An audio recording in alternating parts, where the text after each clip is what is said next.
All right, welcome to another episode of the Garage Gym Experiment podcast. We have Thomas J coming in from Europe. His Instagram handle is Home Gym Vault Europe.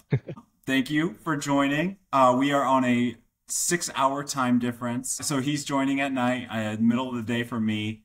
But Thomas, would you mind just kind of starting off by maybe giving a little bit of background on who you are, and then maybe just a brief home gym journey story, I Yeah, guess.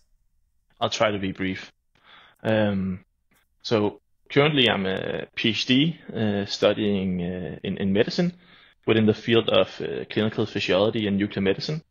And my topic of research or interest of research is sports medicine, sports physiology, and preventative medicine also. So I just started my PhD project 4 months ago, and I'm about to start including patients. So that's my life currently. And besides that, I have two small children. I sleep like shit.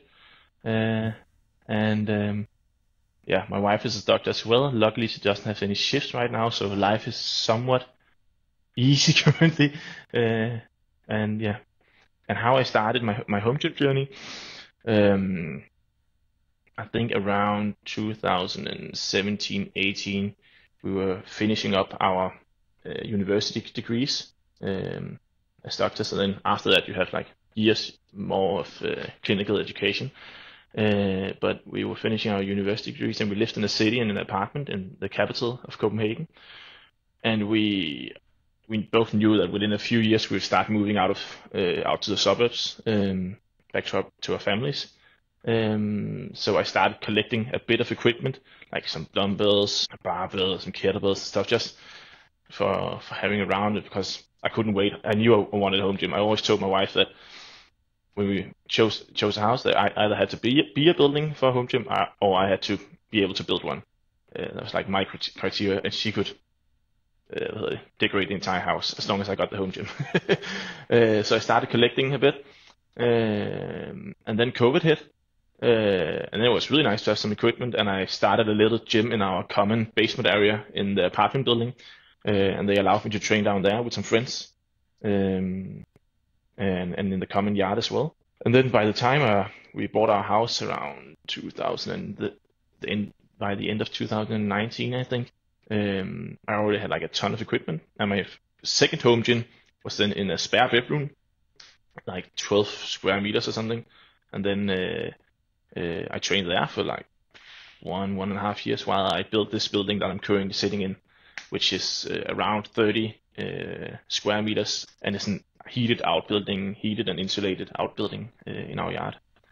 Um, and I chose like, I knew early on I wanted a home gym because as doctors were both working shifts and sometimes at the same time, and with kids and careers, and we're also a bit like me and my wife both come from like somewhat elite sports in our younger days, so we have a hard time sitting down for a long period of time. So we knew we needed something where we could keep the training alive. So that's the reason I built the home gym. And then also as a researcher and doctor who keeps telling people that they should exercise more, I feel like you gotta live it yourself. Yes. All right. So you've had a home gym for like, you've started building a home gym for like 7, 8 years.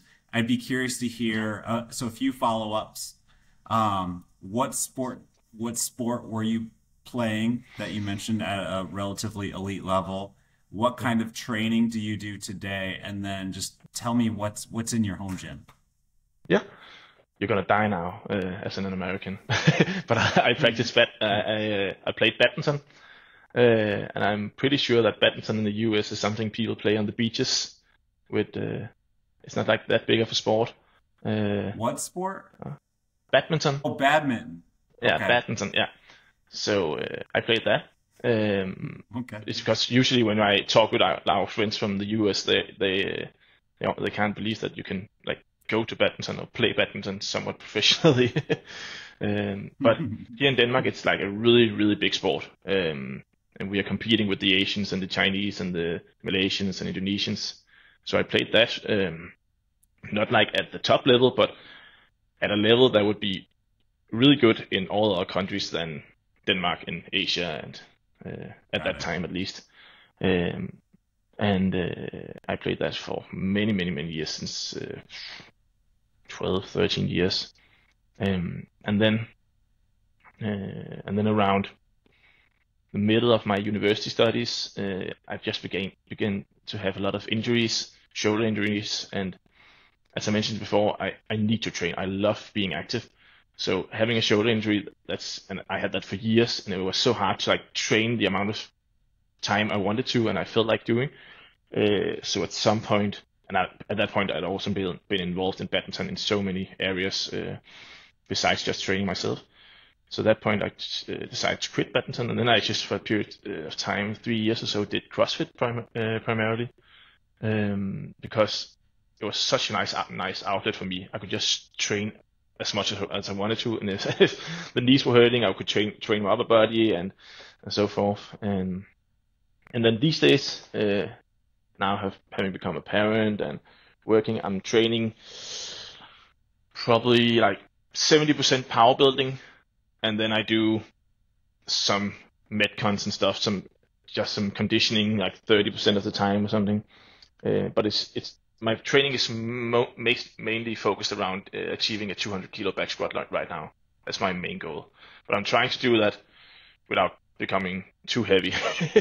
Yeah. Trying to maintain my shape. I think coming from badminton, the times where I've been very heavy, where I've been like, I'm 178 centimeters tall, so not that tall. And the times where I've been nearing like 100 kilos, and I'm feeling so heavy, and I almost can't jump or run or do burpees, or it feels like that at least. That's like coming from badminton, where I used to just running around on court for 2 hours straight. That's such a not what's it called? It's just a not different feeling, or not natural to me. I always have the feeling I want to be strong and I want to squat those 200 kilos, but I want to be able to move at the same time. Right. You want to stay athletic. Yeah, exactly. Yeah. Yeah. What did like we can talk about your home gym in a minute, but what did badminton training look like? Badminton, it's a lot of interval training. So you're doing intervals all the time, because playing a badminton match is basically doing intervals. So you're playing 3 sets of upwards of 3 sets of 21 points, and those points can be anywhere from 5 seconds to 3 minutes almost. And 3 minutes, that's probably not 2 minutes perhaps, if you're really playing a long rally. And during those long rallies, you also have to be able to like play the slow game, move your opponent around, look for openings, and then when an opening presents itself, you have to be able to change the pace very rapidly and accelerate. So a lot of interval training. I've run so many intervals. And you would do training like 3-on-1, so 3 players on the court besides you, and then you just had to keep the ball going all the time for like 5 minutes straight, and then you would get a 2 minute or 3 minutes of break, and you would do that for 40 minutes or something. And kind of like tennis. Yeah. Yeah. Apart from that, like as a badminton player, when I watch tennis, I'm like, why are they having so many breaks? But of course they're running a bit longer. But yeah, and then you do if you at some point in the junior years, you can play both single and doubles, and you can also do that as you become older. But at some point, if you choose to go for the doubles and specialize in doubles, then you can afford to become a bit more heavy and strong, because that's a really explosive game. Like doubles is most rallies in a doubles match, in a men's doubles match, will be like 3-4 shots back and forth, and then the rally is over.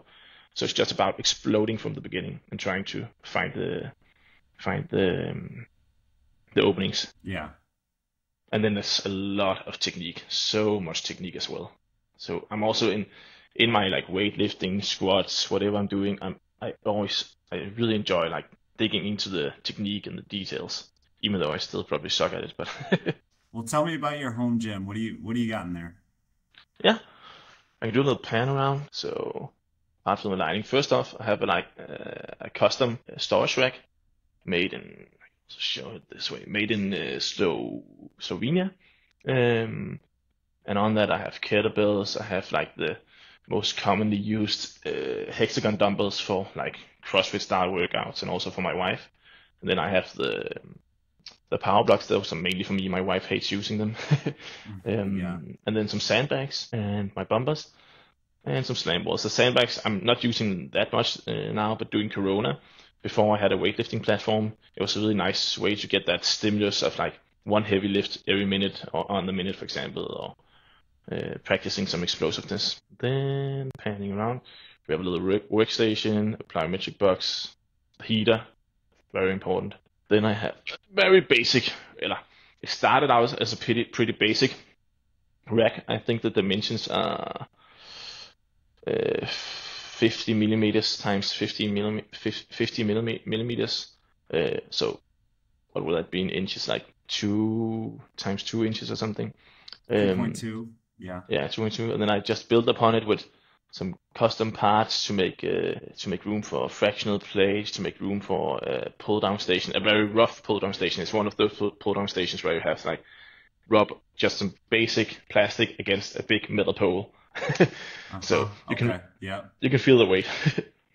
And I am looking at it's been a nice rack and it's functioned very well for many years. But I am looking at perhaps getting the Ares 2.0 once it becomes available in Europe. Okay. But it's been pretty fun. Like this rack would be, I felt like 180 kilo squats on this rack without any bending, and it is like one of the things I often hear in the home gym setting is that I need this rack that can hold like 1,000 kilos or 500 kilos, and it has to be 3 times 3 inch uprights and stuff. And for most of us, we probably don't really need it, but it's still cool to have. And I, for a long time, was like, I'm always gonna have this rack just to show that you can squat really fucking heavy on a small rack. But I can feel like now I'm starting to want that rip rack and those 3x3 3-inch uprights, also because of all the attachments that come with it. And the lat tower has been great, weight is weight and all that, but it's so rough. And just when you have 2 kids now, I have one I have a 3-year-old and a 6-month-old, and my training is, I have to try and get my training done in 45 minutes to an hour. And just like putting plates on and off that plate loaded pulley system, I hate it. It makes me not want to do the exercises. Yeah. And what else? Then we have the glory wall, or whatever. It's just a lot of pictures of friends and family, my big whiteboard. The Massonomics poster, pictures of kids and stuff. My motivational Winnie the Pooh thing. Probably can't see it. This is for like heavy deadlift days. Today, us Pooh. It's the day we burn this motherfucker to the ground. My favorite day. Yeah. Awesome. And then one of my most recent additions was this wall-mounted barbell storage. And that has allowed me to like buy many more bars. And I'm also just now I'm looking at a little collaboration with a distributor here in Denmark. So I might be able to test out a lot more of equipment soon. So now I have room for some more barbells. Nice. And the trap bar down there is from this Slovenian company again that also made my storage rack called Fitron. And they just made some really cool made in the EU or made in Europe equipment that is like crazy beefy and doesn't really cost much more than imported competitors. That's really cool. And the guy who owns the company is like a really cool dude. He's always open for adjustments or customizations and stuff. And the safety squat bar is from a German company with the most retarded name ever, Schweiss. But they're probably like Central Europe's version of Titan, and they've also undergone like some of the same changes that Titan seems to have gone through. So initially, when I started buying from them, the equipment was pretty rough and the finish was bad, and it was equipment where you got what you paid for, but they had a large assortment of equipment. And now, like over the last 2 or 3 years, they really upped the game in terms of what they're providing. and the quality of the stuff they're making. And then over here, I have my TV mounted in the corner. I have my Concept 2 machines. I'm missing the ski rack. My wife would really love that I bought that. And then I just recently got these 48 kilo kettlebells, and I got them from a gym that was closing down, and they costed me like $7 each, and those like that would be like what, Nice. 100 pounds or something. Uh-huh. That was like a really good purchase for farmers carries. So that's pretty much it. Some of the next things I'm looking at getting would be the ski rack for my wife, and then some sort of upgrade, perhaps the Aries 2.0 for my rack. But I'm still like I'm waiting a bit because I would really love a rack with a built-in with functional trainer and built-in belt squat. And I'm Okay. expecting that within a year there will some company, Rogue or Rip or some other Athletica here in Europe, someone will like create a good solution for that. Haven't really seen it yet, but like something with a nice integrated belt squat, functional trainer, 6-post rack. That's what I'm waiting for. Got it. Yeah, that makes sense. I'm sure somebody in the next couple of years will have something. I mean, Rogue has the Rhino now connected to Yeah. so yeah, it should be. I'm guessing that will be to you sometime soon. Yeah. When did you decide to create a home gym account? I think I actually can't remember exactly the year, but at some point during Corona, while I think it was before we actually moved out of the city, because I was just so excited about moving to the suburbs and creating my home gym. So I started with like Garage Gym reviews and everything and Basement Brand, and I was watching those YouTube videos like on repeat, and I found it so interesting. And then I started like discovering how far behind the European market was, and at that time it's definitely caught up since then, and how difficult it was to get an overview of what was available in Europe. And then also at that time, during that year or so before we moved to doing those, there was more than 1 year, but during those years before we moved out of the city, I had just been geeking so much out on home gym stuff, and I've been so frustrated at how hard it was to navigate the European home gym market and stuff.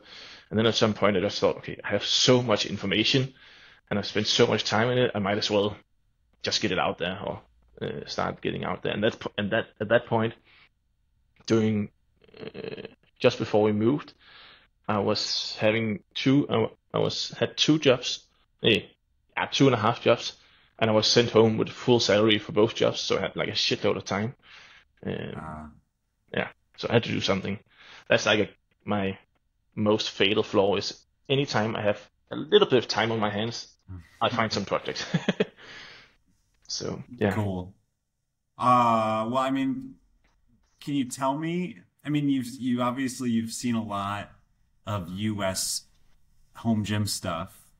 Can you tell me some of the differences you see today? And you know, I'd be curious to hear how you mentioned Europe's caught up pretty quickly in the last few years.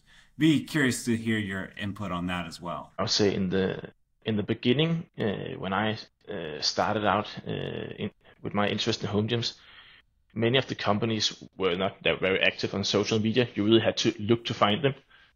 Also like fairly big companies, and then also many of the larger companies that made like cool equipment that could somehow could match to some extent the American stuff back then. Many of those were also selling through distributors, so you weren't selling directly. So it's also very hard to like get to talk with somebody in the companies, and it wasn't that easy to figure out the pricing and stuff. And then so that's the first thing. And then also the American market back then, but also now, was just seemed much more what's it called, standardized. You know, you had Mainstream, 2x2 rack uprights, 2x3, 3x3, where I made a table on my website and also on my Instagram page, like showing the upright dimensions of some of the most like popular brands in Europe, and they're all over the place. When you look at that table, you would always almost suspect that they're trying not to make the same upright as each other. You see everything, also in terms of pin diameters and stuff. So that's one thing. And then just back then before COVID in like 18, 19, also 20 perhaps, the amount of equipment available in the US, especially in the home gym market, was so much larger than it was here.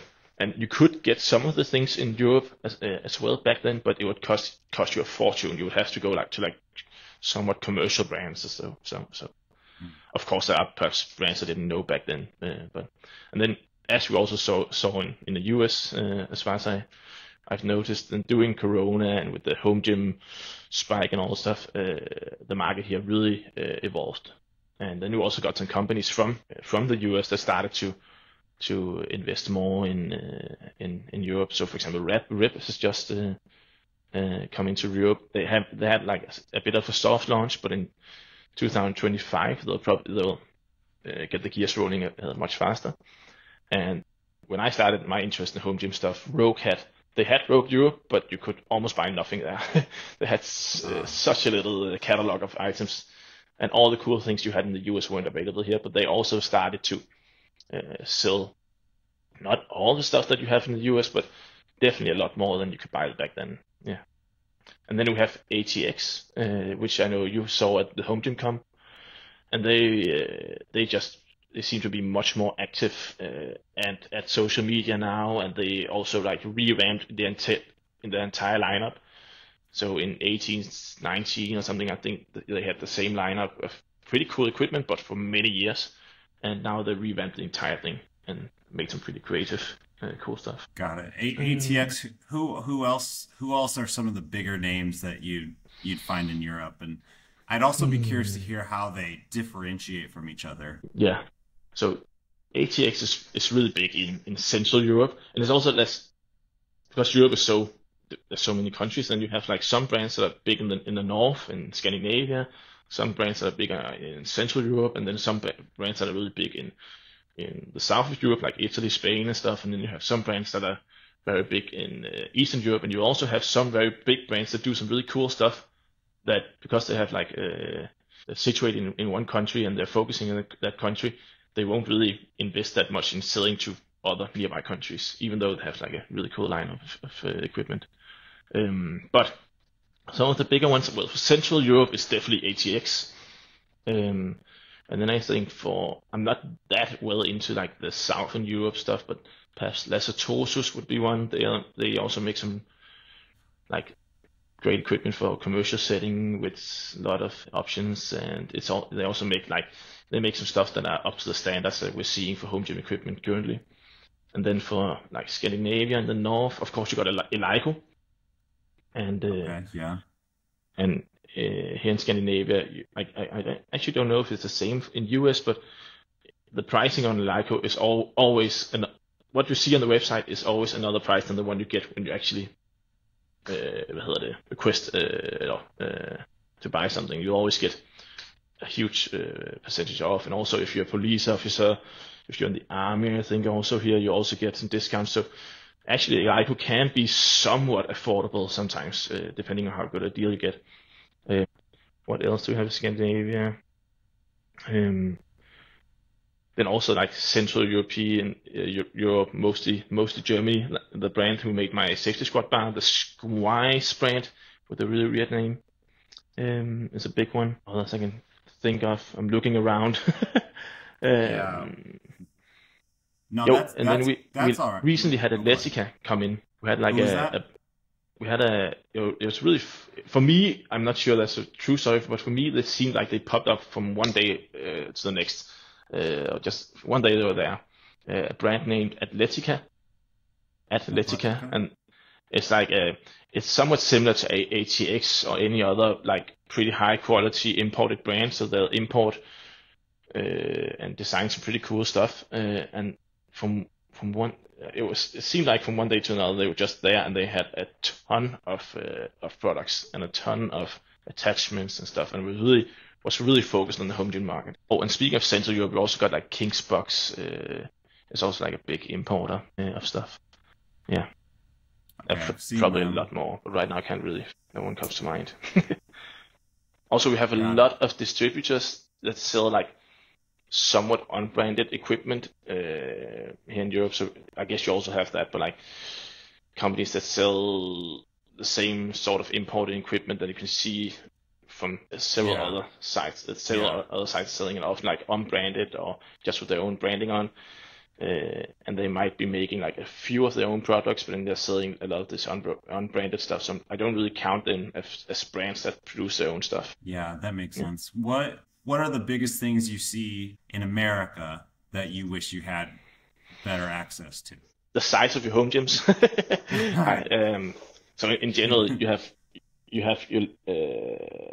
I'm pretty sure, especially compared to Scandinavia, that the houses in the US and the garages and all stuff is just bigger.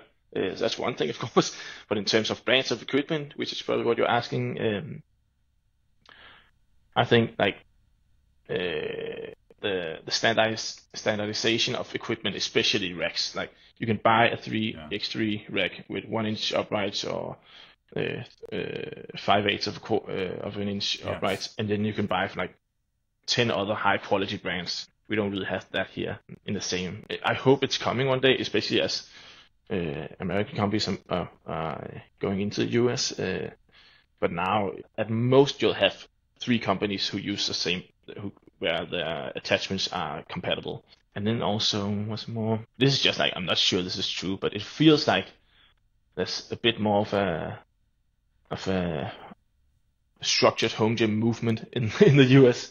Perhaps you're just better at being active on social media and stuff, but it seems like when you find like American home gym channels or American Instagram accounts from just regular people who have home gyms, it seems to fill a lot in their life and be a big part of who they are. And I think, and this is just my assumption, I'm not sure it's actually true, but it feels like in Europe that more people just have it as a buy, as a side thing, and they're using it like once a week or a few times a month or so, and they don't really care Right. that much about their equipment.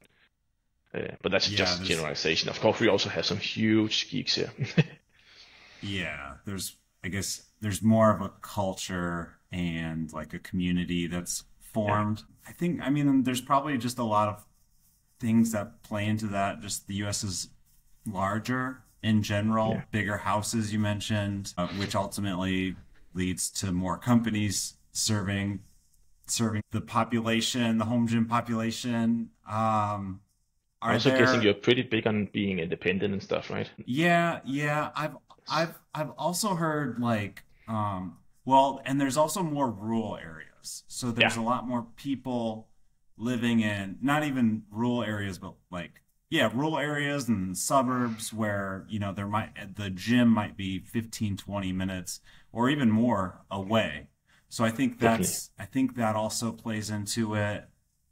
So I think the like people with like the houses Mm, in those areas are definitely early adopters, and it spreads the word. mm. And then Yeah, also, here yeah, in like the garages are big. like when I see Yeah. three stall garages, I'm just so jealous. um, Mine would probably be like 1.5 stall or something. I'm guessing. Yeah. Um, it's also fun. Like I live in the suburbs. Pretty like I'm in Denmark. Nothing is ever that far away. You can drive like from one end of the country to the other in like 6 or 8 hours almost, uh, and everybody knows each other. It can seem like that sometimes, but even here in the suburbs where I live, I'm half an hour away from the capital by car. We have 3 gyms in our city, and there's like 50,000, 40,000 people living here. And the nearest gym for me is 5 minutes by by if I'm walking.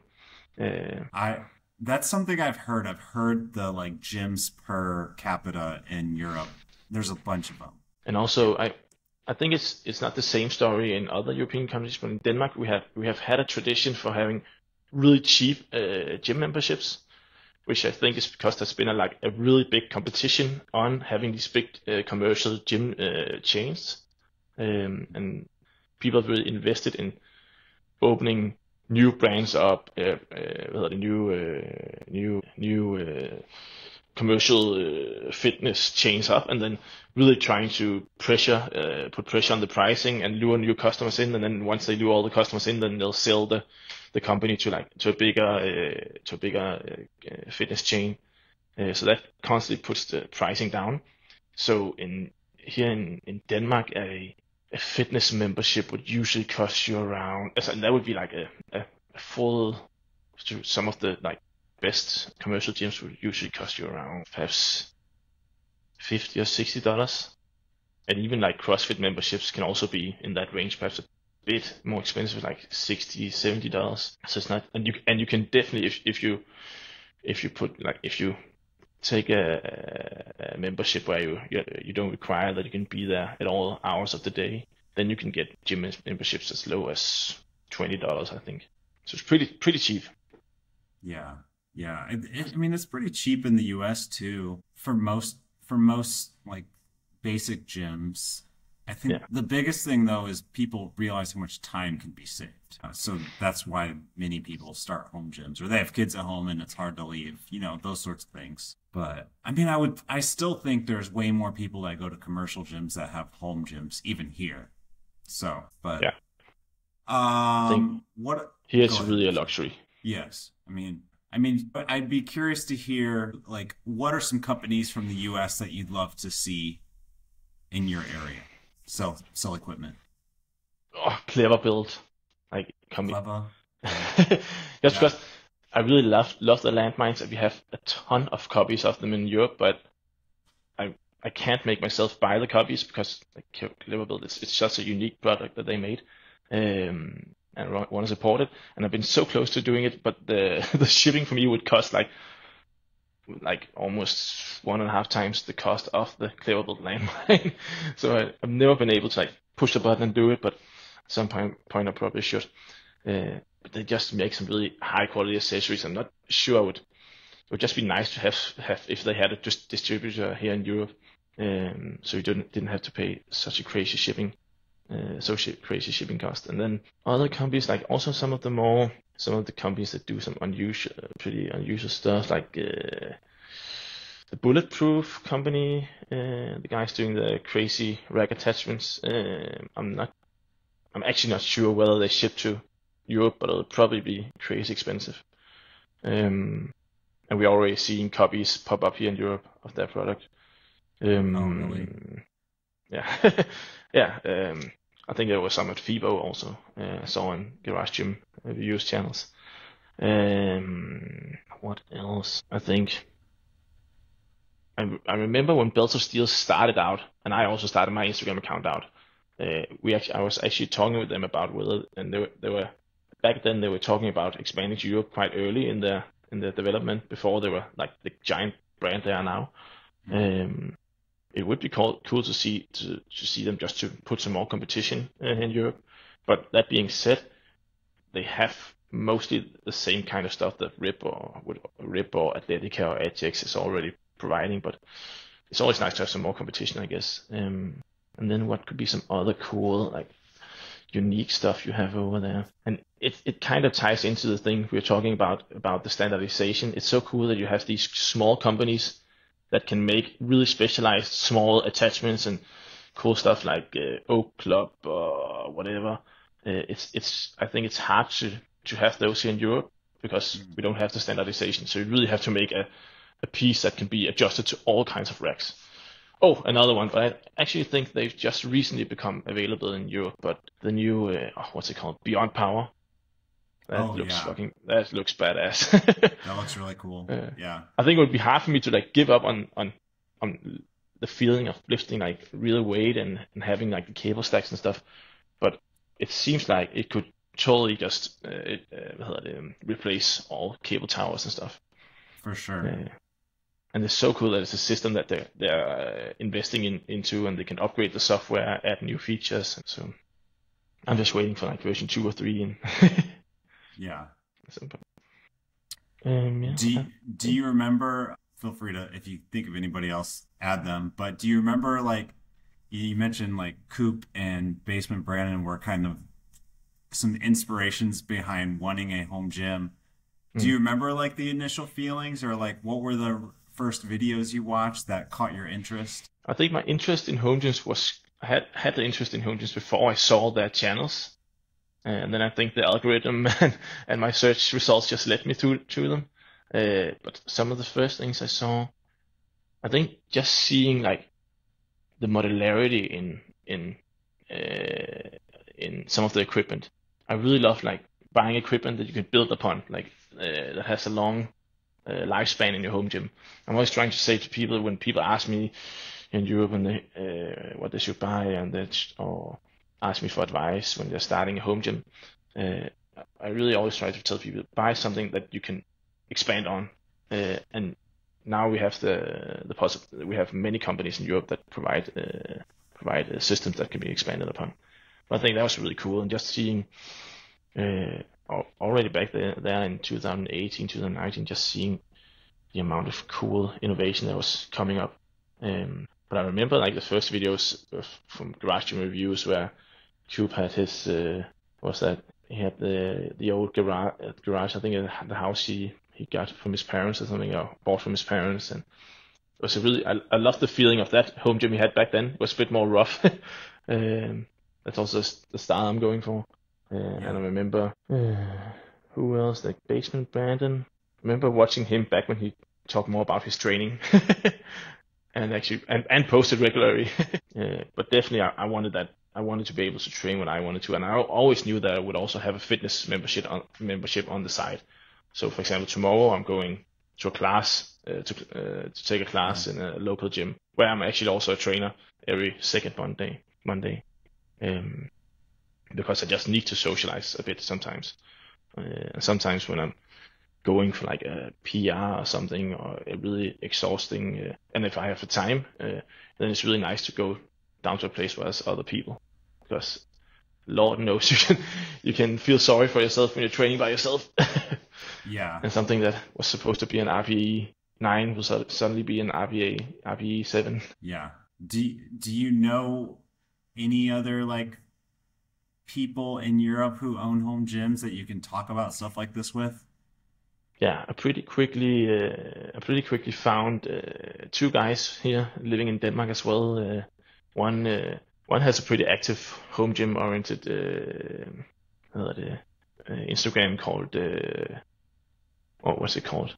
It's called Squat Guy, and the other one is called Emil. And I pretty quickly created an Instagram group and then chat group where we just discuss things all the time. Got it. And I also visited Emil. And me and Ali have yet to visit each other, even though we've been talking about it for 4 years or something. Someday, also because I would love him to teach me some of his squat wisdom. I think Ali, the squat guy, he's one of the few guys I know who's ripping 200 kilo squats.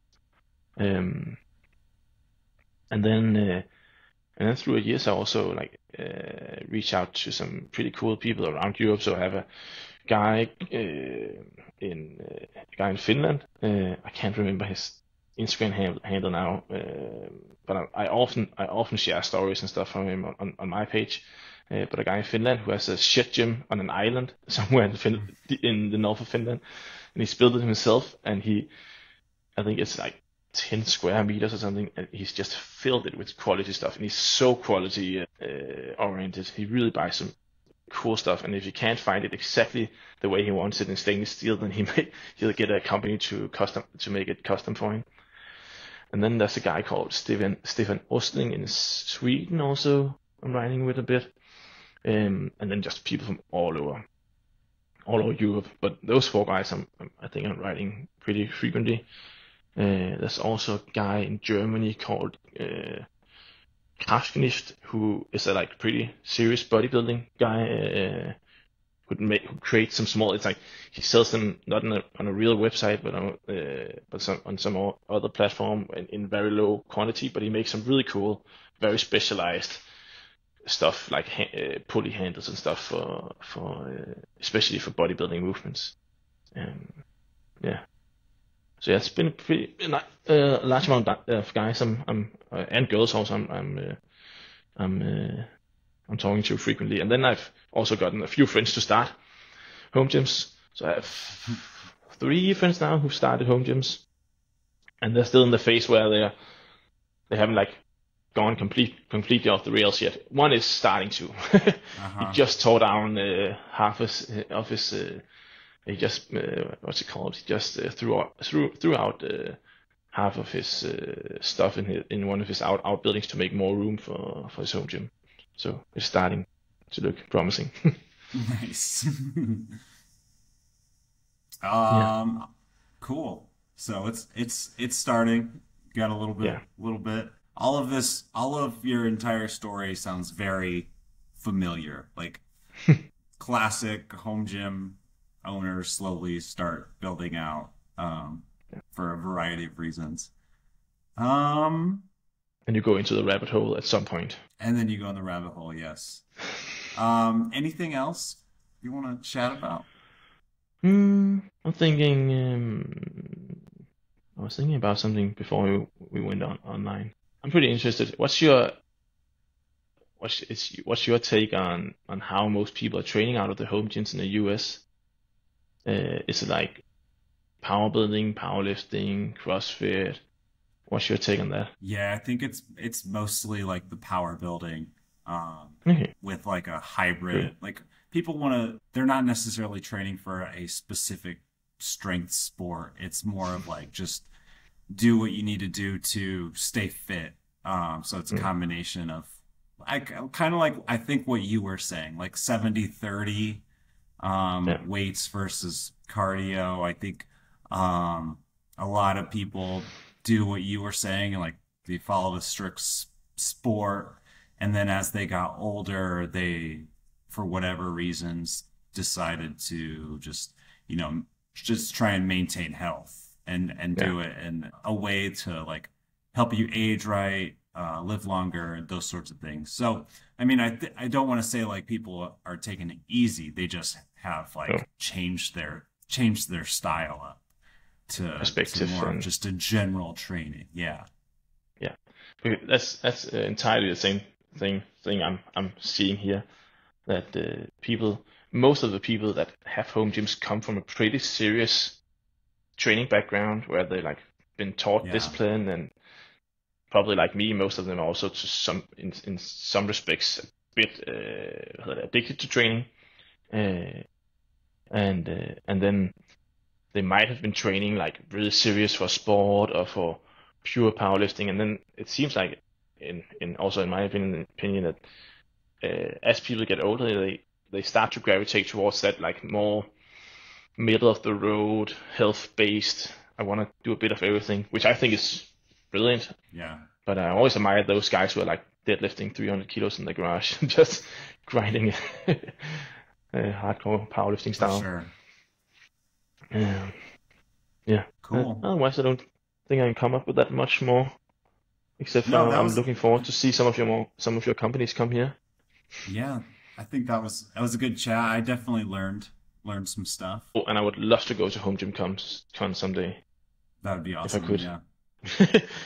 If I could find an excuse to find a PhD course around there and then Yeah. sort of make it fit. But I think my Well, wife will kill maybe. me. But I am planning to go to FIBO next year if possible, Cool. with the kids and wife and stuff, and if I can When make is it work with that? them. That's in April, April. and that's giant. I would Yeah. really love to go there. Yeah.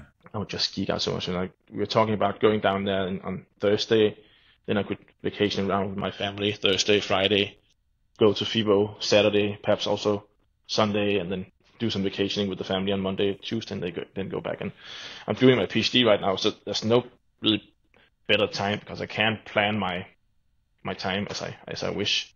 Yeah. As long as as long as I can just avoid setting up any, as long as I don't run patients in that period. So I just have to remember not to plan any patients in that period. Yeah. Yeah. Yeah. Well, maybe when you're an established doctor, you'll have the funds and it'll be easy. You can get it on the calendar early enough. You can make it to America for Home Gym Con. Yeah, that would be awesome. All my kids are old enough, so they can join. Yes, So right. thank you so All much right. for having me. All right, man. Yeah, you got it. Thanks for spending your evening. maybe in a year or so we do it again if a Yeah, bunch it'll be of fine. companies come over to Europe. Yeah, And good luck with the Home Gym Con. appreciate it. Thank you. Nice to meet you.